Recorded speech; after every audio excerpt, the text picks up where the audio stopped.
Details చూద్దాం. నేడు Telangana cabinet సమావేశం కానుంది. మధ్యాహ్నం అసెంబ్లీ కమిటీ హాల్ 1లో మంత్రివర్గం భేటీ కానుంది. అసెంబ్లీలో అనుసరించాల్సిన వ్యూహాలు, ప్రవేశపెట్టాల్సిన బిల్లులు, వాటి ఆమోదం గురించి చర్చించనున్నట్టు తెలుస్తుంది. సభను ఎన్ని రోజులు జరపాలి, బీఏసీలో ఎలాంటి నిర్ణయాలు తీసుకోవాలి అని కూడా చర్చించే అవకాశం ఉంది.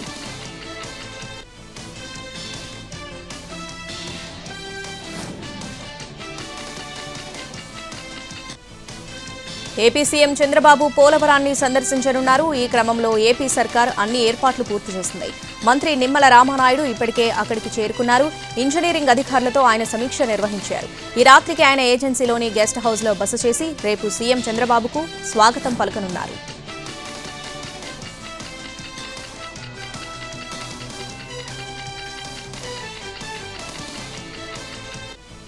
తెలంగాణ శాసనసభ సమావేశాలు ఇవాల్టి నుంచి తిరిగి కొనసాగనున్నాయి. ఇందులో పర్యాటక విధానంపై ఇవాళ స్వల్పకాలిక చర్చ జరగనుంది. సమావేశాలు ఎప్పటి వరకు కొనసాగించాలి అన్నది బీఏసీ సమావేశంలో నిర్ణయించనున్నారు. ఉదయం శాసనసభ ప్రారంభం కాగానే ఇటీవల మృతి చెందిన మాజీ ఎమ్మెల్యేలకు సభ సంతాపం తెలపనుంది. అనంతరం ప్రశ్నోత్తరాల కార్యక్రమం కొనసాగుతుంది. Young India physical education and sports university 2024 bill, Telangana యూనివర్సిటీల అమెండ్మెంట్ బిల్లు 2024ను సీఎం రేవంత్ రెడ్డి సభలో ప్రవేశపెడతారు. ఇవాల్టి నుంచి తిరిగి తెలంగాణ అసెంబ్లీ సమావేశాలు ప్రారంభం కానున్నాయి.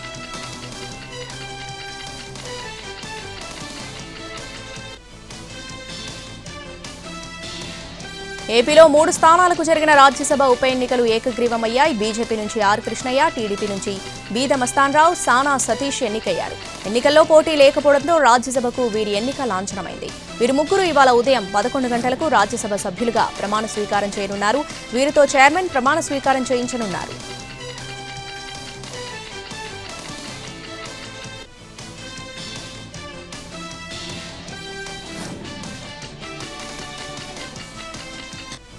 రాజ్యసభలో ఇవాళ 12 గంటల నుంచి రాజ్యాంగంపై చర్చ జరగనుంది. మొదటగా చర్చను కేంద్ర హోంమంత్రి అమిత్ షా ప్రారంభిస్తారని తెలుస్తుంది.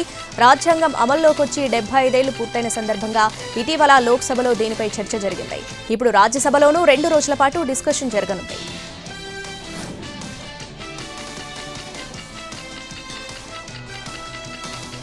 భూమి లేని పేదలకు కాంగ్రెస్ ప్రభుత్వం శుభవార్త చెప్పింది. ఏడాదికి 12,000 ఇస్తామన్న హామీని ఈ నెల 28న ప్రజాప్రభుత్వం అమలు చేస్తుందని డిప్యూటీ సీఎం భట్టి విక్రమార్క తెలిపారు.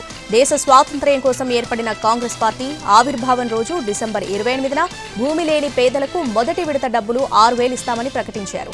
వచ్చే సంక్రాంతి నుంచి రైతులకు రైతు భరోసా డబ్బులు అందజేస్తామన్నారు. తమ ప్రభుత్వం అధికారంలోకి వచ్చినప్పటి నుంచి ఇప్పటి వరకు వ్యవసాయానికి, రైతుల కోసం నేరుగా 50,953 కోట్లు ఖర్చు చేసిందన్నారు. 10 ఏళ్లు అధికారంలో ఉండి బీఆర్ఎస్ రైతులకు ఒరగబెట్టిందేమీ లేదన్నారు.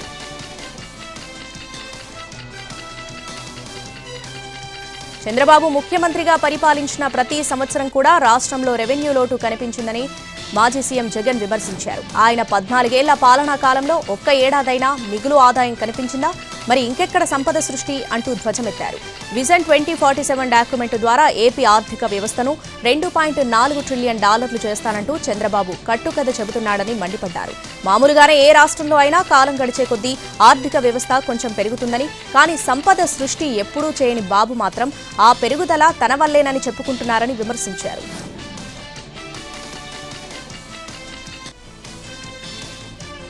రేవంత్ ఏడాది పాలనంతా ప్రజలపై దాడులు, ప్రతిపక్షాలకు తిట్లు, దేవుళ్లపై ఒట్లు, ఆయన కుటుంబానికి మాత్రం నోట్లు అన్న విధంగా సాగిందని మాజీ మంత్రి హరీష్ రావు అన్నారు.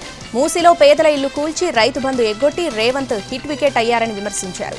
అలాగే అల్లు అర్జున్ని అరెస్ట్ చేసి రేవంత్ రెడ్డి హిట్ వికెట్ అయ్యారన్నారు.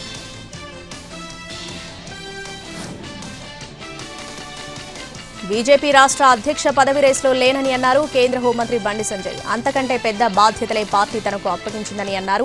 హోంశాఖ సహాయ మంత్రి పదవిని సమర్థంగా నిర్వర్తించేందుకు ప్రయత్నిస్తున్నానని చెప్పారు సంజయ్. కొందరు చేసే ప్రచారం వల్ల తనకు, పార్టీకి నష్టం కలుగుతుందని, అందువల్ల అందరూ సహకరించాలని కోరారు. బీజేపీలో సమిష్టి నిర్ణయం తీసుకుని రాష్ట్ర అధ్యక్షుని ప్రకటిస్తారని చెప్పారు బండి సంజయ్.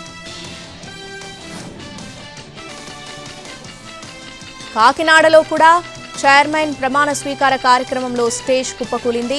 పరిమితికి మించి స్టేజ్ పైకి జనం ఎక్కడంతో ఈ ప్రమాదం జరిగింది. ఆ సమయంలో స్టేజ్ పై ఉన్న టీడీపీ నేతలు చినరాజప్ప, యనమల రామకృష్ణుడు, జనసేన నేతలు పంతం నానాజీ, ఎమ్మెల్సీ హరిప్రసాద్ కింద పడిపోయారు. వేదిక ఎత్తు లేకపోవడంతో పెను ప్రమాదం తప్పింది.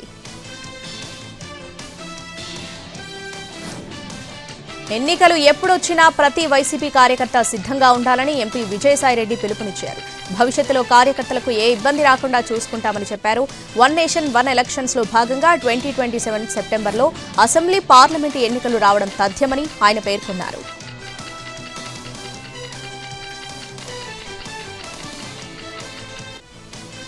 Back to news. ప్రయాగ్రాజ్లో జరగనున్న మహాకుంభమేళాలో తెలంగాణ నుంచి వేలాది మంది భక్తులు పాల్గొంటారన్నారు కేంద్ర మంత్రి కిషన్ రెడ్డి. కుంభమేళాలో పాల్గొనాలని తమకు కూడా ఆహ్వానం అందిందని చెప్పారు. కుంభమేళాలో పాల్గొని పుణ్యస్నానం ఆచరిస్తానన్నారు కిషన్ రెడ్డి. ఉత్తరప్రదేశ్లోని ప్రయాగ్రాజ్లో జనవరి 13 నుండి ఫిబ్రవరి 26 వరకు మహాకుంభమేళ జరగనుంది. 30 కోట్ల మందికి పైగా భక్తులు కుంభమేళాలో పాల్గొననున్నారు. వేలాది మంది సాధువులు కూడా హాజరవుతారు.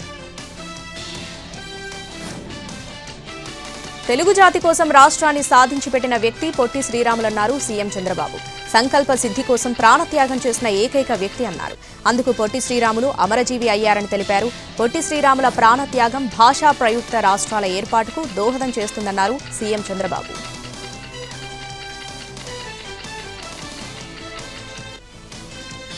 ప్రముఖ బ్యాడ్మింటన్ క్రీడాకారిణి పీవీ సింధు వైవాహిక జీవితంలోకి అడుగుపెట్టబోతుంది. ఈ నెల 22న రాజస్థాన్లో ఆమె వివాహం జరగనుంది. వరుడు వెంకటదత్త సాయి ఓ వ్యాపారవేత్త. ఈ నేపథ్యంలో సింధు తన కుటుంబ సభ్యులతో కలిసి ప్రముఖులకు పెళ్లి కార్డులు పంచుతుంది. AP CM Chandrababu, deputy CM Pavan ను కలిసి వెడ్డింగ్ కార్డు అందించింది. పీవీ సింధు ఆమె తండ్రి వెంకటరమణ మంగళగిరిలోని క్యాంపు కార్యాలయంలో AP deputy CM Pavan Kalyan ను కలిశారు. సింధు పవన్ కళ్యాణ్ కు పెళ్లి పత్రిక అందించి తన పెళ్లికి రావాలంటూ ఆహ్వానించింది. ఈ సందర్భంగా సింధుకు పవన్ శుభాకాంక్షలు తెలియజేశారు.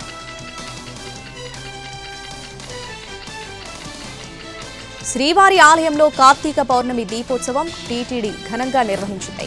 కార్తీక పున్నమి నాడు సాయంత్రం శ్రీవారికి సాయంకాల కైంకర్యాదులు, నివేదనలు పూర్తయిన తర్వాత ఈ దీపోత్సవం కన్నుల పండుగగా జరిగింది. సాయంత్రం 6 నుంచి రాత్రి 8 గంటల వరకు ఘనంగా ఈ కార్యక్రమం జరిగింది.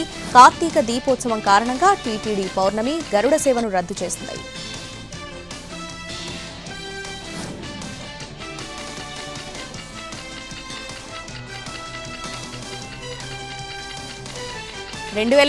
మార్చి 31 నాటికి దేశాన్ని మావోయిస్టు రహితంగా మారుస్తామన్నారు కేంద్ర హోంమంత్రి అమిత్ షా. నక్సలైట్లు ఆయుధాలు వీడి లొంగిపోవాలని అమిత్ షా విజ్ఞప్తి చేశారు. ఛత్తీస్గఢ్లోని జగదల్పూర్లో జరిగిన బస్తర్ ఒలింపిక్స్ ముగింపు వేడుకల్లో ఆయన పాల్గొన్నారు. లొంగిపోవాలనుకునే నక్సలైట్లను తాము స్వాగతిస్తున్నామని చెప్పారు.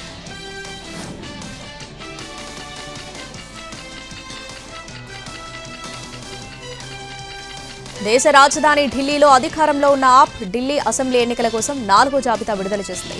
తుది జాబితాలో 38 మంది అభ్యర్థులను ఆ పార్టీ ప్రకటించింది.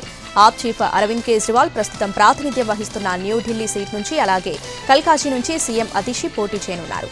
గ్రేటర్ కైలాష్ నుంచి మంత్రి సౌరభ్ భరద్వాజ్, బాబర్పూర్ నుంచి గోపాల్ రాయ్ బరిలోకి దిగుతున్నారు. తుది జాబితా ప్రకటనతో ఢిల్లీ అసెంబ్లీలోని మొత్తం 70 స్థానాలకు అభ్యర్థులను ఆప్ ఖరారు చేసింది. బీజేపీ నేత రమేష్ పెహల్వాన్ తన భార్య కుసుమలతతో కలిసి ఆమ్ ఆద్మీ పార్టీలో చేరారు. ఆప్ జాతీయ కన్వీనర్ అరవింద్ కేజ్రీవాల్ సమక్షంలో ఆ పార్టీ కండువా కప్పుకుని సభ్యత్వం తీసుకున్నారు. ఇప్పటికే బీజేపీ, కాంగ్రెస్ పార్టీలకు చెందిన పలువురు నేతలు ఆప్లో చేరారు. భారత్లోకి అక్రమంగా ప్రవేశిస్తున్న రోహింగ్యాలు, వారి పునరావాసాలపై ఢిల్లీ ముఖ్యమంత్రి ఆతిషి ఆందోళన వ్యక్తం చేశారు. ఈ అంశంపై కేంద్ర మంత్రి అమిత్ షాకు లేఖ రాశారు. అక్రమ చొరబాట్లకు కేంద్రమే బాధ్యత వహించాలన్నారు. కేంద్రంలోని ఎన్డీఏ ప్రభుత్వం దేశ సరిహద్దులను రక్షించడంలో విఫలమైన తీరుకు ఇది అద్దం పడుతుందని లేఖలో పేర్కొన్నారు. ప్రఖ్యాత తబలా విద్వాంసుడు జాకిర్ హుసేన్ కన్నుమూశారు. రక్తపోటు సంబంధిత సమస్యలతో బాధపడుతున్న ఆయన శాన్ ఫ్రాన్సిస్కోలోని ఆసుపత్రిలో చేరారు. చికిత్స పొందుతూ ఉండగానే ఆరోగ్యం విషమించడంతో తుది శ్వాస విడిచారు. తబలా మాస్ట్రోగా ప్రఖ్యాతిగాంచిన జాకిర్ హుసేన్ 1951 మార్చి 9న ముంబైలో జన్మించారు. ఇండియా కూటమికి స్వపక్షంలోనే విపక్షం తయారవుతుంది. మొన్న కూటమి అధినాయకత్వంపై పశ్చిమ బెంగాల్ సీఎం మమతా బెనర్జీ గలమెత్తారు. దానికి సమాజ్వాదీ పార్టీ కూడా గలం కలిపింది. ఇక ఇప్పుడు నేషనల్ కాన్ఫరెన్స్ వంతొచ్చింది. తాజాగా ఇండియా కూటమిలోని కాంగ్రెస్ ను ఉద్దేశించి జమ్మూ కాశ్మీర్ సీఎం ఒమర్ అబ్దుల్లా వ్యాఖ్యలు చేశారు. ముఖ్యంగా ఈవీఎంలపై కాంగ్రెస్ అనుమానాలు వ్యక్తం చేస్తున్న తరుణంలో ఆయన హస్తం పార్టీని కార్నర్ చేశారు.